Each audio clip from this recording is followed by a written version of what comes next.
Well, welcome to Andalusia. I'm Deanna. I'm going to be your tour guide. So Mary Flannery O'Connor was born in 1925 in Savannah, Georgia, to Regina and Edward O'Connor. They lived in Savannah for about 12 years before Edward's business moved him up to Atlanta. Regina and Flannery did not enjoy the city. It was too crowded for them, so they moved halfway back down to Milledgeville. Regina's family, the Kleins, do have a home here, and that is where they stayed on Green Street behind the old governor's mansion. So Regina and Flannery would stay here while Edward would travel between Atlanta and Milledgeville on the weekends. In 1940, Edward would be diagnosed with lupus, and he would pass away in 1941. Back then, lupus was a very unknown disease, and it was oftentimes fatal. This was very difficult for Flannery and Regina, but Flannery would finish her education here in Milledgeville. She'd graduate from the Peabody High School and go on to the Georgia State College for Women, which is now Georgia College. She'd graduate with degrees in sociology and English. She would continue her studies at the Iowa State University, attending their graduate writing program. After this, she'd go on to New York to accept an invitation to the Yaddo Foundation. This was sort of a colony for artists and writers to come together and collaborate, and there she would meet her lifelong best friends, the Fitzgeralds. She would live with the Fitzgeralds in Connecticut for about 2 years, visiting down south to see her family on holidays. One such holiday was 1950, Christmas. She'd come to the Atlanta train station, and her Uncle Lewis would find her deathly ill after the train ride. He'd rush her off to Emory Hospital, where she would be diagnosed with rheumatoid arthritis. She would recover in her health mostly, but she would later be diagnosed with lupus. Following this diagnosis, she and Regina would move here to Andalusia, where they would stay for the next 13 years. Andalusia was a family property at the time, so it was pretty easy for them to settle in. A little bit about the property itself. Andalusia was settled in 1814. It was a part of the Wilkinson Land Grant, the government's attempt to move in settlers to the area. Joseph Stovall would build the first structure on the property, Hill House. It is still here at the farm, and you are welcome to visit it for public tours. He would also settle a 1,700-acre cotton plantation, which would be continued by the next owner, Nathaniel Hawkins. Nathaniel Hawkins would build the original part of the house in 1850. The property would survive the Civil War and Sherman's March to the Sea, and fast forward to 1931, Regina's older brother, Dr. Bernard Klein, would purchase the property for the family as sort of a retreat and a place to hunt. And 2 years later, he would establish a dairy operation on the farm. He would clear the pastures and bring in cattle so that the family could have that business revenue. When Regina and Flannery moved here in 1951, Regina had taken classes to run the business when they moved here. So Flannery was able to focus on her writing while Regina ran the farm. Flannery would write 2 novels and 31 short stories while here at Andalusia. She would draw on inspiration from the property and surrounding landscape, and this would serve as a place that would be a growth to her writing. Sadly, Flannery would pass away in 1964 due to her lupus. The family is buried in Memory Hill Cemetery in downtown Milledgeville. So we just left the gift shop, which was Regina's bedroom when Flannery and Regina were here, and now we are in Regina's office. The first thing I point out about this room is the amount of doors that you'll see when you come in.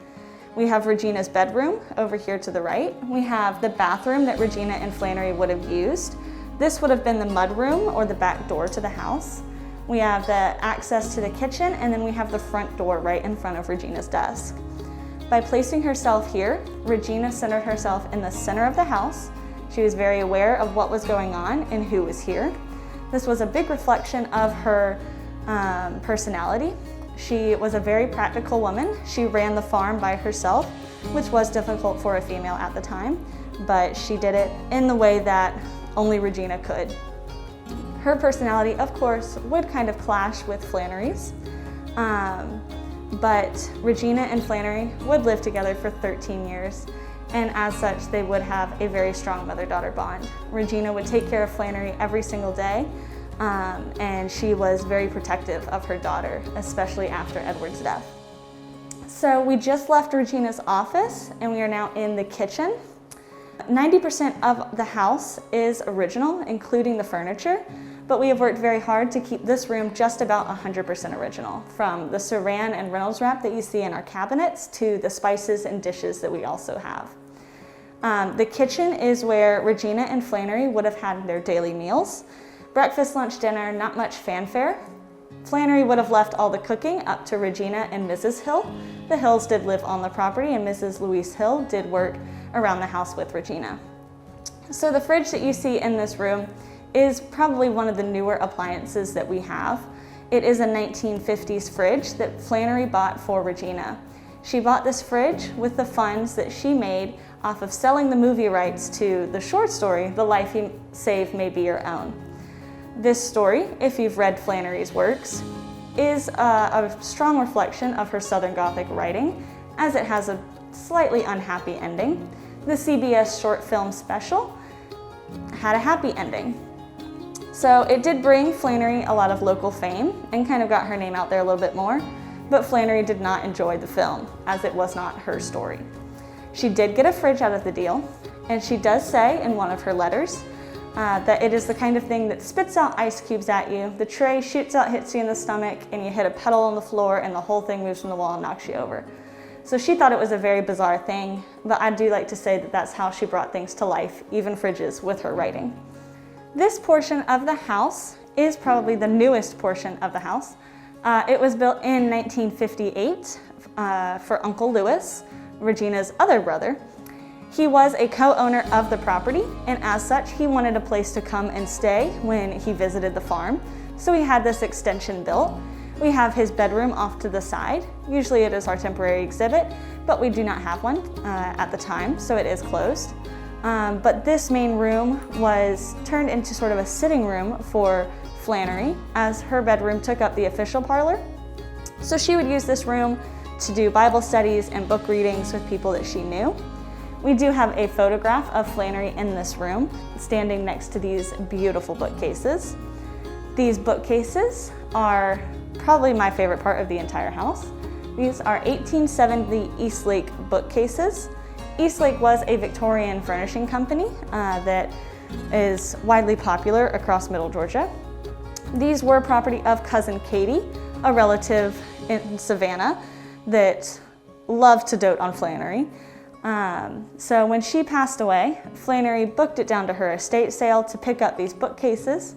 However, they had been sold to somebody already, but Flannery really wanted these bookcases, so she tracked down the man they were sold to, bought them off of him, and pulled them up to Milledgeville. So we're very lucky to have them on permanent loan from our Georgia College collections.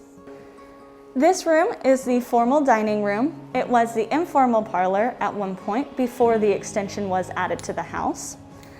This portion of the house is the original 1850s structure.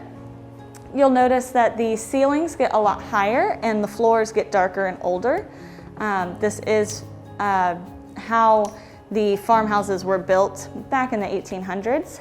The rest of the house that we just went through was a part of an extension built by Dr. Bernard Klein in the 30s when he bought it.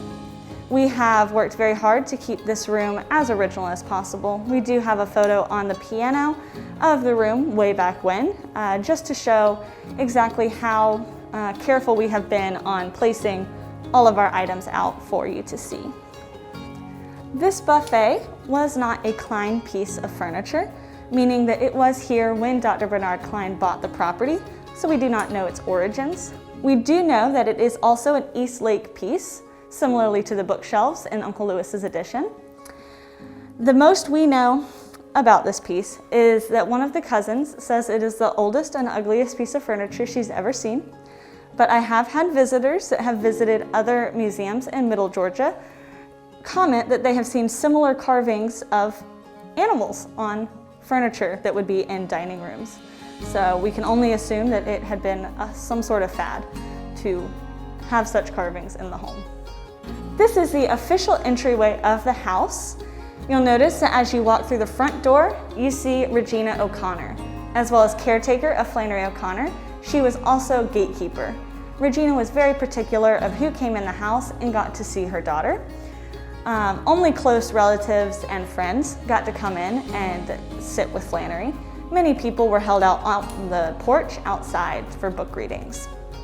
Of course, this was a business, so businessmen and buyers and sellers would come through to see Regina, but visitors were very rare. We do have 2 guest rooms and a bathroom upstairs. However, it is our office and storage currently, so it is closed to the public, but not many people would have stayed the night anyway. We do have our original 10-inch farm stairs. These would have been impossible for Flannery to navigate as her lupus manifested in her joints, so mainly her hips and her jaw. This is another reason why Flannery and Regina chose Andalusia instead of the Klein house.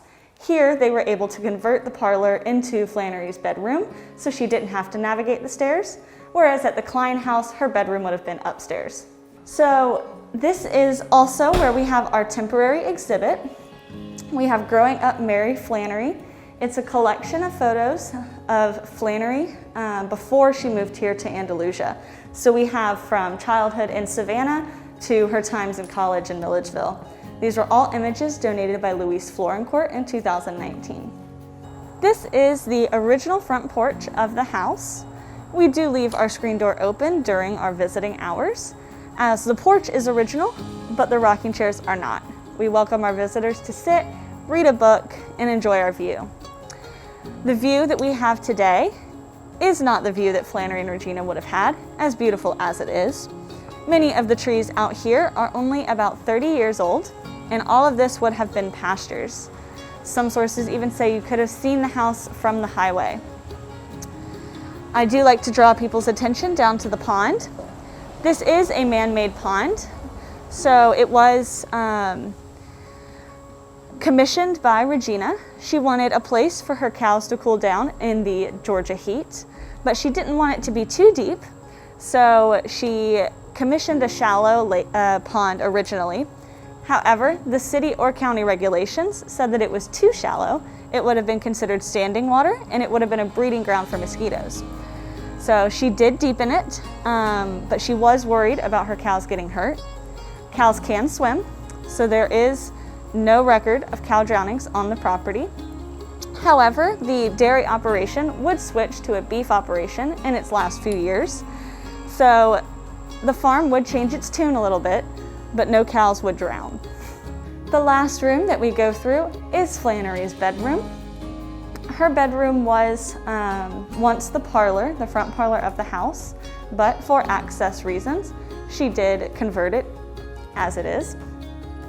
Regina and Flannery would live here for 13 years. As such, they would create a pretty regimented schedule that they stuck to daily.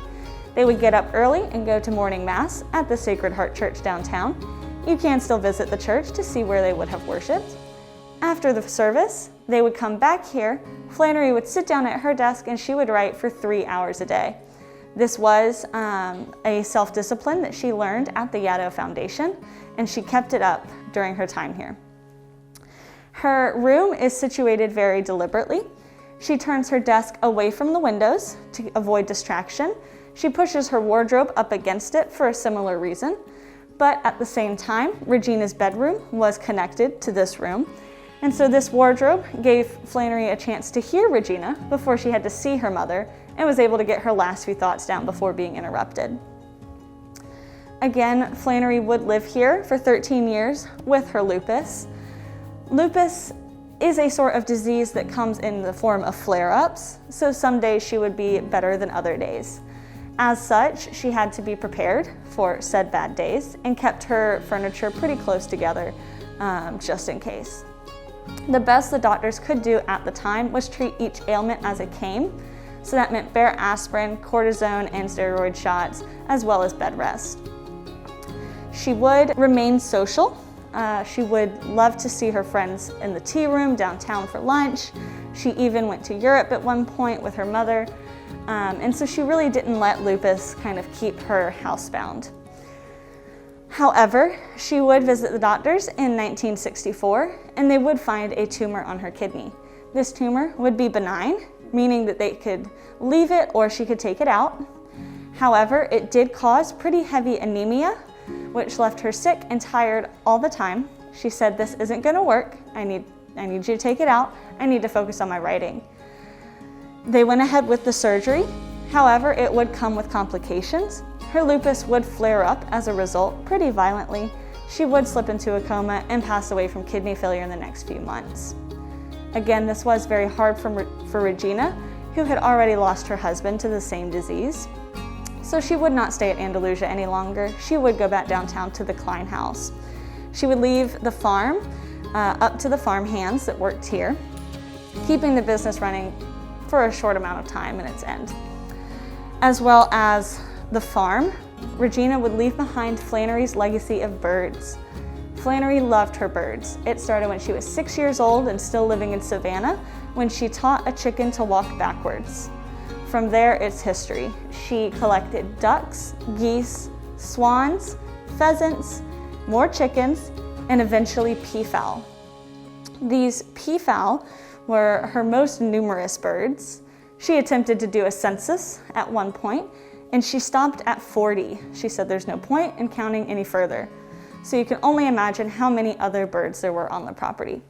We do have a photo of Flannery on the front steps, hand feeding some of her birds. She really took care of them and really enjoyed their presence. You can see in the photo that she is quite aged. She passed away at 39, but in the end of her life, she looked much older. Of course, without her there to take care of the birds, they would be gifted away, but nature would also take its course. We do have 2 peafowl outside in our pen. We have Astor and Mrs. Shortley. They are there for the visitors' viewing pleasure. And we do like to keep them as sort of a commemorative aspect of our farm.